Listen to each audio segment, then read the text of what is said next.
Why, this here restaurant is named after me. You see any resemblance? The spirit of Dirty Dan Harris here to tell you a tale about an interesting building still here in Fairhaven. The Knights of Pythias building, or sometimes called the Castle. Lots of folks are used to seeing the building from this view, right here on the village green. I think I'll go inside and get comfortable to tell you my tale.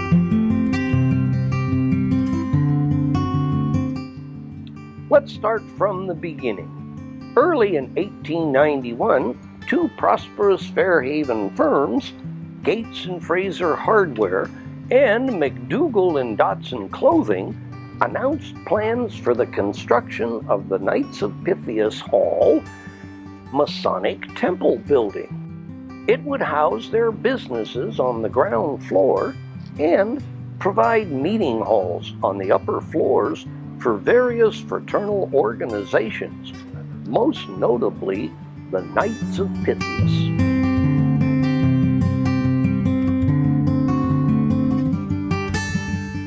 The building was dedicated in August of 1891. A few days later, the Masons installed the Ark of the Covenant in its blue crypt on the third floor. It is a substantial three-story brick masonry building with basement designed by Longstaff and Black that emulates the Richardson Romanesque style. Why, next to the Fairhaven Hotel, it was considered the finest structure in Fairhaven. The round arched entrance to the upper floors is flanked by two conventional shop fronts. Surface decorations include sandstone lintels, recessed frieze panels, and faceted brick spandrel panels. The fraternal orders housed in the building during Fairhaven's heyday appear on the central bay's sheet metal escutcheons. The corbel table, now missing, supported an elaborate sheet metal cornice and crest. The World Depression in the mid-1890s forced the hardware store to close, and the building was sold for half of the construction costs. Macintosh Hardware opened shortly after that.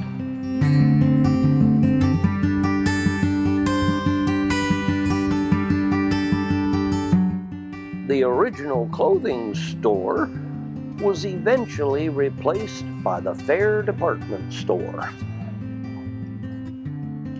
During Fairhaven's Great Revival in the early 1900s, there were 10 societies who met in the Castle.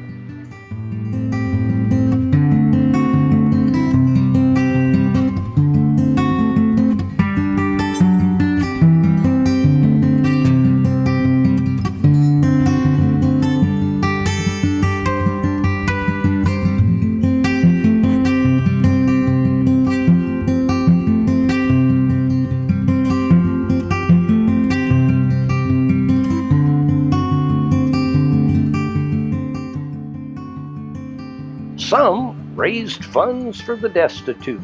Others presented musical and literary events, while occasionally there was a bare-fisted exhibition of pugilistics.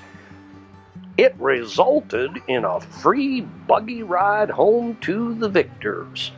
By the mid-1920s, the Knights of Pythias moved to the Leopold Hotel, and the Masonic Lodge built a new structure at State and Maple. After that, the upper floors became offices and apartments until the early 1960s. Currently, this is Drizzle, olive oil and vinegar tasting room. Culinary Creations is the current occupant of this storefront. Kitchen supplies, beer and wine on tap. Behind me is the entrance to the upper 2 floors. Come on in, let's have a look around. The central stairway leads to the 2nd floor, which was originally used for both business and living quarters. Lawyers' offices and a dental parlor occupied some of the rooms until 1902. Then the entire floor became living quarters for the operators of the main floor hardware store. The stairway leading to the top floor is illuminated by a large skylight. The Masonic Lodge held their meetings in this large room, which still has the stage from where their ritual meetings were conducted. The view faces east. The stage also remains in the Knights of Pythias Hall. In the late 1890s, it was also home to a funeral parlor, but it later moved downtown in 1903. From here, one can get a sweeping view of Bellingham Bay.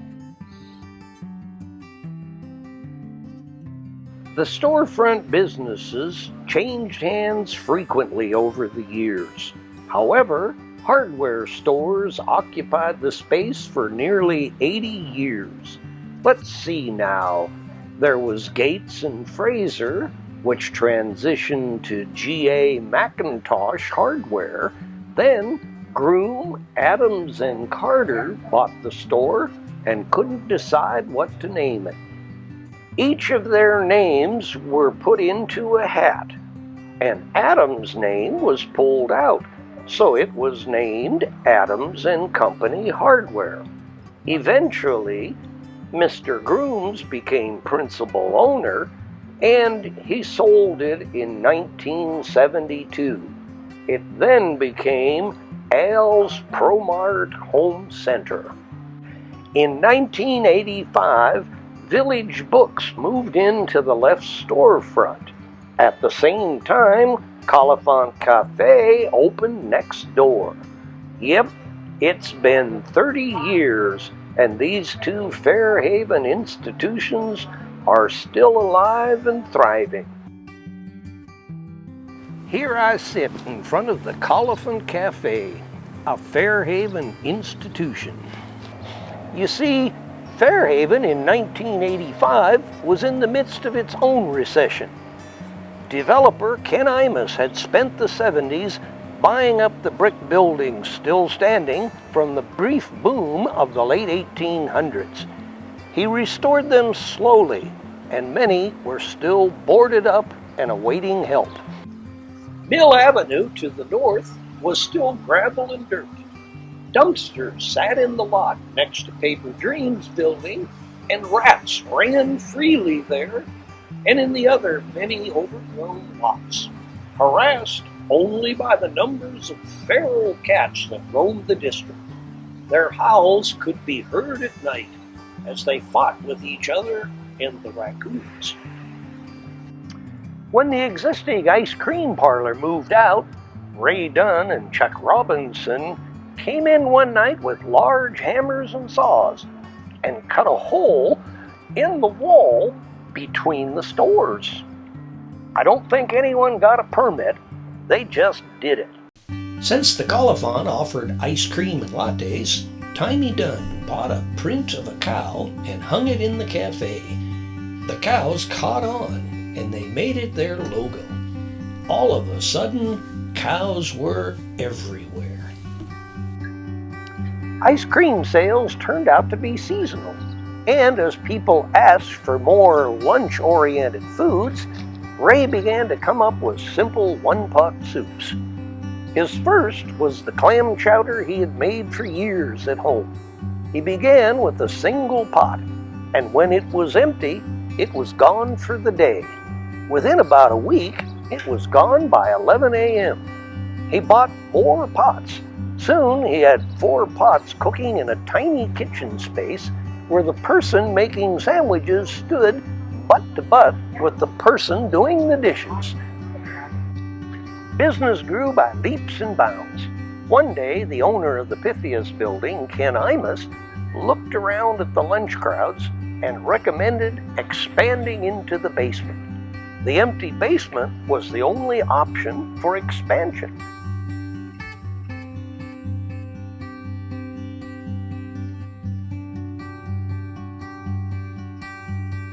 The Colophon Cafe became the darling of media and food critics. Featured in guidebooks and written about in newspapers, it became famous throughout the Northwest. In 2002, Ray and Timey sold the Colophon to longtime employees Dave Killian and Chris Brainerd. Dave eventually ended up owning it alone and made many changes. The new story is his to tell. I started working at the Colophon Cafe when I was a student up at Western in 1990, and worked here for several years until 1998 when I became an owner with Ray and Timey and Chris Brainerd. We bought Ray and Timey out about 5 years after that, in 2003 roughly, and ran the business together for several years. Chris left in 2011, and it's been myself and my wife running the company since then. See, we expanded the restaurant 2 years ago and closed the upstairs and expanded downstairs and really focused on being a full-service restaurant. We added new bathrooms and a fireplace. It's been well received by the community. People seem to love it. So during the remodel, my old landlord, Brad Imus, asked me if I wanted an artifact from the building, and I said, sure, what is it? So he took me across the street to his shop where he revealed this table. It was the original workbench from the first hardware store in the Pythias building. We spent last summer restoring it and turned it into this community table where it seats 10 people downstairs. Now located 2 doors north of the Pythias building, Village Books is the anchor of the Fairhaven business community. Owners Dee and Chuck Robinson reside in an apartment on the top floor overlooking Bellingham Bay and the village green.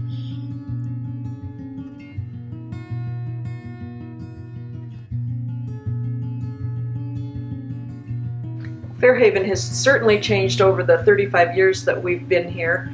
You wouldn't have had trouble finding a parking place, let me put it that way, when we first opened the store. There were a lot of empty lots that now have buildings on them. There were no residences down here, and now there are both condos and apartments in Fairhaven, which is a great addition.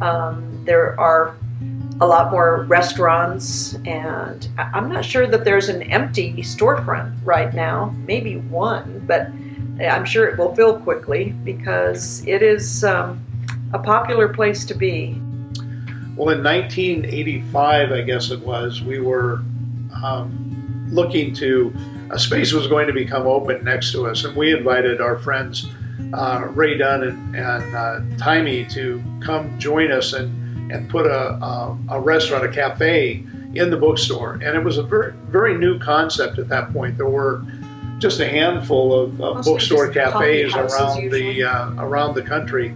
And they did join us at that point, and we had a very collaborative relationship that was really good for both of us. The cafe was open into the bookstore, so people who didn't know had very often thought that it was a single ownership, and it was just very collaborative, cooperative ownership between us.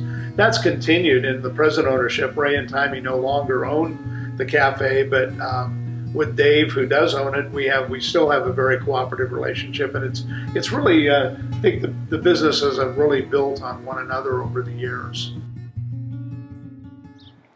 It's been a real pleasure telling you a tale about this Fairhaven icon. Hope to see you again real soon.